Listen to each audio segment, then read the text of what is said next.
கண்களின் நினைவை நம் பூமியின் வடக்கு திசையில் விண்ணிலே செலுத்தி அகஸ்தியன் துருவனாகி, துருவ மகர்ஷியாகி, துருவ நட்சத்திரமாக என்னிலிருந்து வரக்கூடிய எதையுமே ஒளி சுடராக மாற்றி பேரருள் பேரொளியாக ஒளிமயமாக்கி கொண்டிருக்கும் அந்த துருவ நட்சத்திரத்தின் பேரருளும் பேரொளியும் நாங்கள் அனைவரும் பெற அருள்வாய் ஈஸ்வரா என்று நாம் கண்களின் நினைவை துருவ நட்சத்திரத்தின்பால் செலுத்தி, துருவ நட்சத்திரம் வேறல்ல, நாம் வேறல்ல என்ற நிலையாக எண்ணி ஏங்கி அந்த சக்தி பெற வேண்டும் என்று நாம் எல்லோரும் அது பெற வேண்டும் என்று ஏங்கி தியானிப்போம்.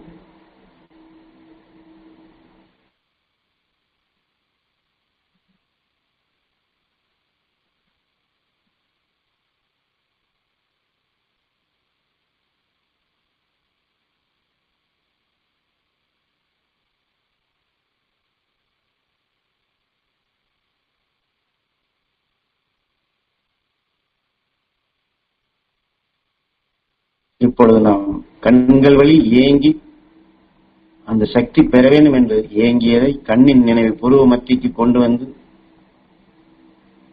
நம் உயிரான ஈசனிடம் வேண்டி துருவ நட்சத்திரத்தின் பேரருளும் பேரொளியும் நாங்கள் அனைவரும் பெற அருள்வாய் ஈஸ்வரா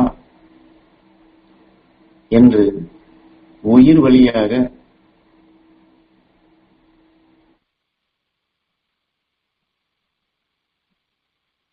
நம் உணர்வுகள் அனைத்தும் துருவ நட்சத்திரத்தின்பால் செலுத்தி கண்ணின் நினைவை எவ்வாறு துருவ நட்சத்திரத்தோடு ஒன்றை செய்தோமோ அதே போன்று நாம் உயிரையும் துருவ நட்சத்திரத்தோடு ஒன்றும்படி செய்து அந்த துருவ நட்சத்திரம் வெளிப்படுத்தும் பேரருள் பேரொளி நாங்கள் அனைவரும் பெற அருள்வாய் ஈஸ்வரா என்று நாம் ஏங்கி தியானிப்போம்.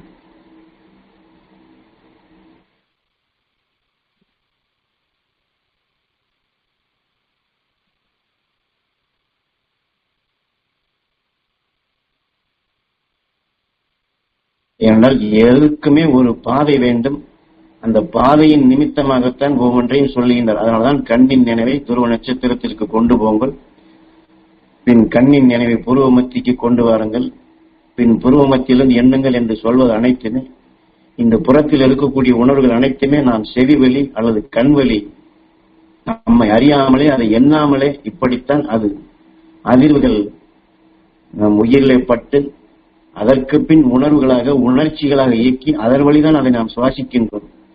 ஆக புறத்தில் இருக்கக்கூடிய அந்த அடிப்படையிலே செயல்படக்கூடிய அந்த வழியை மாற்றுவதற்குத்தான் கண்களை நினைவு கொண்டு வரும்படி செய்து, கண்களின் நினைவை அதன் வழி துருவ நட்சத்திரத்தின்பால் செல்லும்படி செய்து, அந்த பதிவை ஏற்கனவே இந்த பதிவை அதை வலுவிளக்கை செய்து இந்த பதிவை கூட்டுவதற்கும், அதே சமயத்தில் நாம் எப்பொழுது எண்ணினாலும் நம் உடலை பற்றியும் எண்ணுவதில்லை, வேறு எதை பற்றியும் எண்ணுவதில்லை, எங்கிருந்து சப்தம் வந்ததோ அல்லது யார் சொன்னார்களோ வெளியிலேதான் நம்முடைய நினைவுகள் உணர்வுகள் சென்று விடுகின்றது.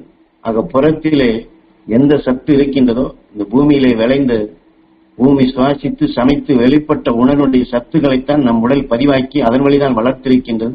இந்த நிலத்தில் அந்த வித்துகள் தான் பதிவாகி இருக்கின்றது. ஆக அந்த அடிப்படையிலேயே நாம் எவ்வளவு உயர்ந்த நிலைகள் பெற வேண்டும் என்று வெறுமன நமக்குள் இருக்கக்கூடிய எண்ணத்தினால் எண்ணினால் அதை பெற முடியாது. என்றால் மீண்டும் இந்த உணர்வுகள் ஒரு தண்ணியிலே கல்லை தூக்கி போட்டால் அது சிறிது நேரத்திலே அந்த அலைந்து அது அடங்கி விடுவது போன்று, நாம் ஒரு கடையிலேயே ஒரு பெருங்காயத்தை கரைத்தால் அந்த மனம், பெருங்காயத்தினுடைய மனம் சிறிது நேரத்திலே மறைந்து விடுவது போன்று, நாம் இந்த உடலில் இருந்து எந்த அடிப்படையிலே எண்ணினாலும் அது சிறிது நேரத்திலே அது மறைந்து விடுகின்றது. அது மறைந்து விடும். அப்படி மறையக்கூடாது என்பதற்குத்தான் புருவ மத்தியிலே நினைக்கும்படி சொல்லுகின்றார். உங்கள் உயிரை எண்ணுங்கள் என்றும் சொல்லுகின்றார். அந்த அடிப்படையிலே அதை மாற்றுவதற்குத்தான், அதாவது ஏற்கனவே போன பாதையை விடுத்துவிட்டு இந்த பாதையிலே சென்றால்தான் இதை மாற்றி அமைக்க முடியும், இந்த வழியிலே சென்றால்தான் உயர்ந்த சக்திகளை கொண்டு வர முடியும். சிறு துளி பெருவெள்ளம் இந்த உடலில் இருக்கக்கூடிய மற்ற உணர்வுகளுக்கு விளைந்த அத்தகைய நிலைகளுக்கு இந்த வழியிலே சென்றால்தான் இந்த உயிரும் அதை பெற முடியும், இந்த உயிரான்மாவிலும் அந்த சக்தி பெற முடியும். இந்த உடலில் இருக்கக்கூடிய அனைத்துமே இந்த வழிப்படிதான் இதை பெற செய்ய முடியும் என்பதற்குத்தான் நம் கண்களையும் உருவ மத்தியையும் உயிரையும் இதையெல்லாம் சொல்லுகிற என்றால் இந்த பாதையை மாற்றுவதற்குத்தான். இந்த பாதையை நாம் மாற்றி பழகி முழுமையாக வந்துவிட்டால் முதலில் சொன்னது போன்று அந்த உணர்வுக்கு நாம் வர வேண்டும்.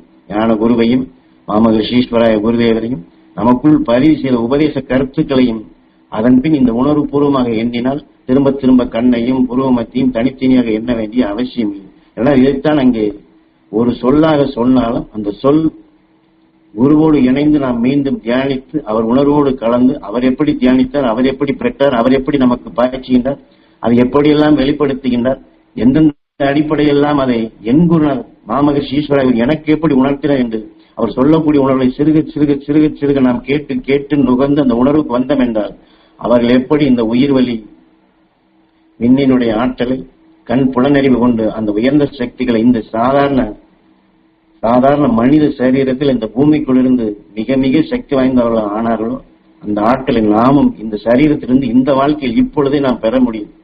அதற்குத்தான் ஒவ்வொன்றாக சொல்லுகின்றார். ஆனால் இதை நாம் குருநாதர் சொல்லிக் கொடுத்தார், இப்படிதான் சொல்லி இருக்கின்றார் என்று அதோடு நின்று வருகின்றோம். அப்படி இல்லாதபடி மீண்டும் மீண்டும் நாம் அவரிடம் கேட்டு கேள்வியாக கேட்டு அதற்கு விடை காணும் நிலைகளாக நாம் அவரோடு ஒன்றி, ஏனென்றால் அவர் சொன்னதை நாம் செய்ய வேண்டும். செய்து அதற்கு பின் நாம் அவரிடம் வினா எழுப்பினால் அதற்குண்டான முழுமையான விளக்கம் கிடைக்கும். அந்த விளக்கத்தை பெற்று மீண்டும் அதை உணர்வுபூர்வமாக செய்து மீண்டும் வினா எழுப்பினால் மீண்டும் விடை கிடைக்கும், மீண்டும் வளர்ச்சி பெற முடியும். ஆக நம்முடைய வளர்ச்சியை சிறுக சிறுக வளர்ந்து வளர்ந்து வளர்ந்த நிலைகளுக்கு மீண்டும் குருவுடன் அந்த வினா எழுப்பி அதை பருகிக் கொண்டே வந்தோம் என்றால் படிப்படியாக நம்முடைய வளர்ச்சி அந்த குரு ஞானகுரு எதையெல்லாம் செயல்படுத்தினாரோ எதையெல்லாம் நாம் பெற முடியும் என்று நமக்கு சொன்னாரோ அந்த நிலையை நாம் படிப்படியாக வளர்ந்து அவருடைய நிலையை நாமும் இந்த சரீரத்திலே இந்த வாழ்க்கையிலே நாம் பெற முடியும். அதற்குத்தான் அவர் அவ்வளவு உபதேசம் கொடுக்கின்றார்கள். இந்த உள்கருத்து மிகவும் முக்கியமானது, இந்த உணர்வு முக்கியமானது என்று மீண்டும் மீண்டும் வலியுறுத்துகின்றார்.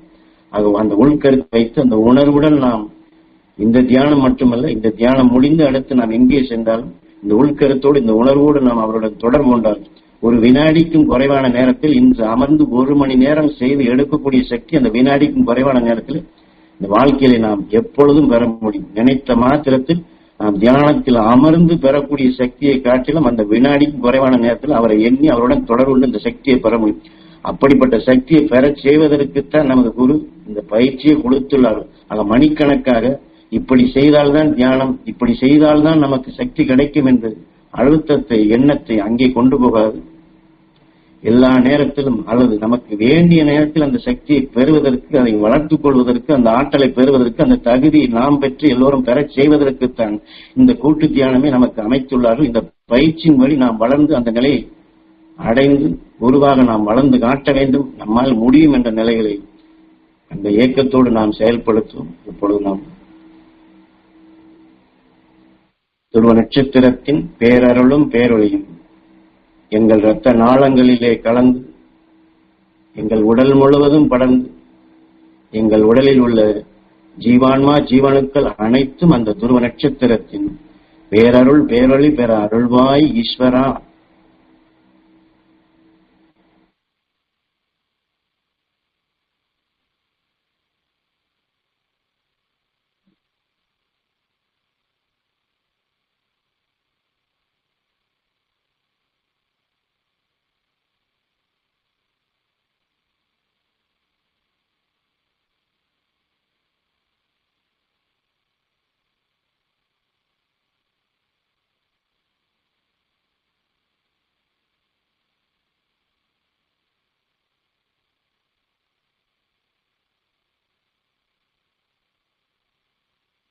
ஞானகுரு நமக்கு பதிவு செய்ததை பரிபூர்ணமாக உள்ளபூர்வமாக நாம் எண்ணி இப்பொழுது நாம் ஏங்கி தியானிக்கப்படும் பொழுது அந்த துருவ நட்சத்திரத்திலிருந்து வெளிப்படக்கூடிய பேரருள் பேரொளி உணர்வு நம் உயிரிலே இந்த உணர்வலைகள் மோதி வெளிச்சமாக அல்லது அந்த நெற்றியிலே அந்த புருவ மத்தியிலே அரிப்பு போன்றோ அல்லது கனமாகவோ அல்லது ஏதோ நமக்குள் மின்சாரம் பாய்வது போன்றோ அலை அலையாக நமக்குள் அந்த அலைகள் படர்வதை, நம் உடலில் இருக்கக்கூடிய இரத்தங்களில் அது இணைவதை ஒரு பொதுவிதமான மகிழ்ச்சியூட்டும் உணர்வாக இதற்கு முன் நாம் அனுபவித்திராத ஒரு உயர்ந்த உணர்வாக அது அமையும். என்றால் நாம் இந்த உடலிலே விளைந்த உணர்வுகளை அதன்பால் எண்ணாது உயிரோடு ஒன்றுகின்றோம். வெறுமன உயிரோடு ஒன்றவில்லை. ஞானகுரு பதிவு செய்தது ஆதியிலே அகஸ்தியன் பெற்ற சக்தியிலிருந்து இன்று வரை வின் சென்ற அத்தனை ரிஷிகள் ஞானிகள் உணர்வை சுவாசிக்கப்படும் பொழுது அது அனைத்துமே நமக்குள் புதுவிதமான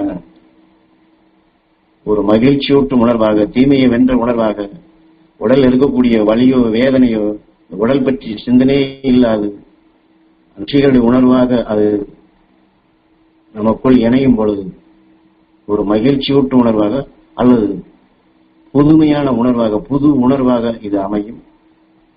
ஏனென்றால் குரு இதையெல்லாம் நமக்கு வாக்காக பதிவு செய்தனர். புது உணர்வு என்றே சொல்கின்றனர். துருவ நட்சத்திரத்தின் பேரருள் பேரொளி எங்கள் இரத்த நாளங்களிலே கலக்க வேண்டும். அதில் இருக்கக்கூடிய ஜீவான்மா ஜீவனுக்கள் அனைத்தும் அந்த சக்தி பெற வேண்டும் என்று நீங்கள் எண்ணி ஏங்கி தியானித்தீர்கள் என்றால் இந்த புதுவிதமான உணர்வு, அதாவது நான் உங்களுக்கு கொடுக்கக்கூடிய அந்த சக்தி புதுவிதமான உணர்வாக உங்கள் இரத்தத்திலே இணைவதை நீங்கள் உணர முடியும். ஏனென்றால் நாம் இதுவரை அவ்வாறு சிந்தித்திருக்க மாட்டோம். நம்மை அவர்பால் திருப்பி அவருடைய நினைவுக்கு நாம் அவர் உணர்வோடு கலந்தோம் என்றால்தான் நம் உடலுக்குள் சக்தி இணைவதையும் நாம் உணர முடியும். அதற்குத்தான் நாம் அவருடன் மீண்டும் மீண்டும் தொடர்பு கொள்ள வேண்டும் என்று சொல்வது.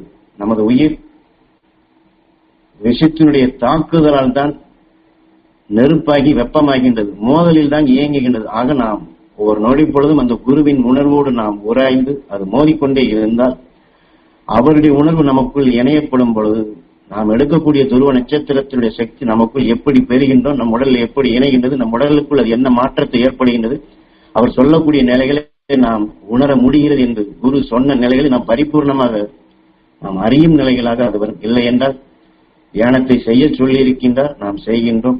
தியானத்தை செய்தால் இந்த பலன் கிடைக்கும் என்று அதோடு நின்றுவிடும்.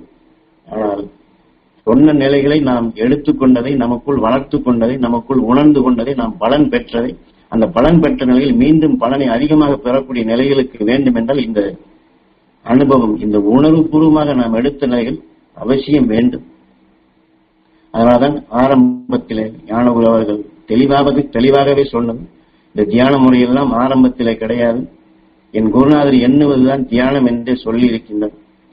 ஆக அந்த குருநாதர் எண்ணும் பொழுது அந்த உள்கருத்தாக குருநாதர் அவருக்குள் விளைய வைத்த எல்லா ரிஷிகளுடைய ஆற்றலைத்தான் அது குருநாதராக உபதேசம் கொடுக்கின்றார். அதைத்தான் ஞான குரு பருகுகின்றார்.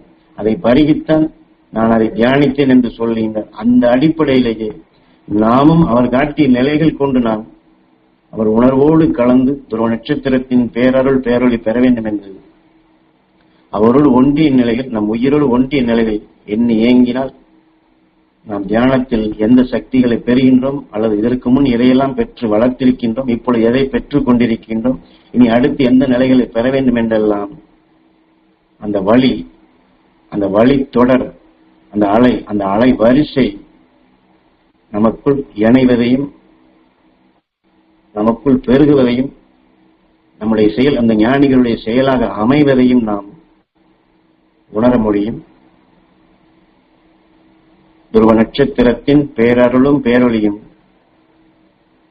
எங்கள் உடல் முழுவதும் படர்ந்து, எங்கள் உடலில் உள்ள எல்லா உறுப்புகளிலும் படர்ந்து, அந்த உறுப்புகளை உருவாக்கிய எல்லா அணுக்களிலும் துருவ நட்சத்திரத்தின் பேரருளும் பேரொளியும் பெற அருள்வாய் ஈஸ்வரா.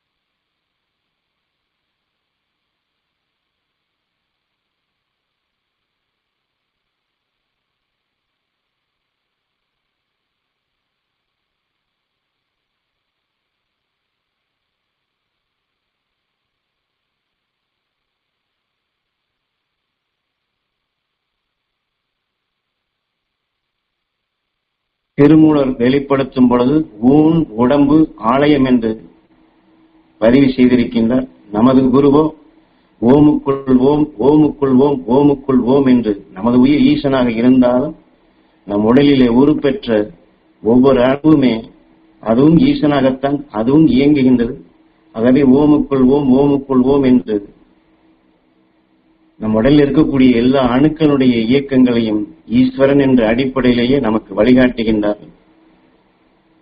அவர் திருமூலர் சொன்ன அந்த கருத்தும் நம் ஞானகுரு சொன்ன அந்த கருத்தையும் நாம் ஏற்றுக்கொண்டு நம் உயிரை ஈசன் என்று எண்ணி, அதே சமயத்தில் நம் குருநாதர் நமக்கு பயிற்சியாக கொடுத்த நம் உடல் உறுப்புகளுக்கும் அதை உருவாக்கிய அணுக்களுக்கும் இப்பொழுது நாம் செய்யக்கூடிய அந்த பயிற்சி தியானமே நம் உயிரை எப்படி ஈஸ்வரா என்று அதை கடவுளாக அந்த உயிரிலே அந்த உயர்ந்த சக்தி படர வேண்டும் என்று அந்த உயிரை எப்படி நாம் வணங்கி மதித்து அந்த சக்தி பெற வேண்டும் என்று இயங்குகின்றோமோ அதையே நம் உடல் உறுப்புகளை அந்த உறுப்புகளை உருவாக்கிய அணுக்களையும் ஒவ்வொரு அணுவையுமே ஈசனாக மதித்து ஈசனாக வணங்கி திருமூலர் சொன்ன ஊன் உடம்பு ஆலயம் என்று இந்த உடலையே ஆலயமாக்கும் நிலைக்காக அந்த தெய்வீக நிலைகளாக உடல் இருக்கக்கூடிய உடல் இருக்கக்கூடிய பல கோடி அணுக்களையும் அதையும் நாம் ஈசனாக வேண்டி இப்பொழுது நாம் குருநாதர் நமக்கு கொடுத்த அந்த பயிற்சி தியானத்தை நாம் செய்வோம்.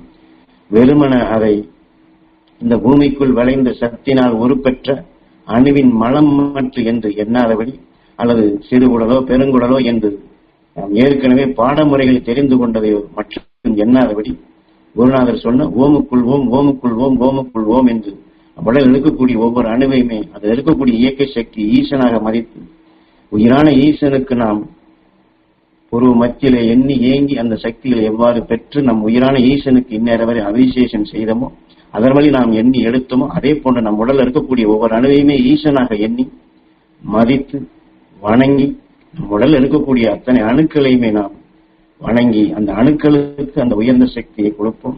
இதைத்தான் போகர்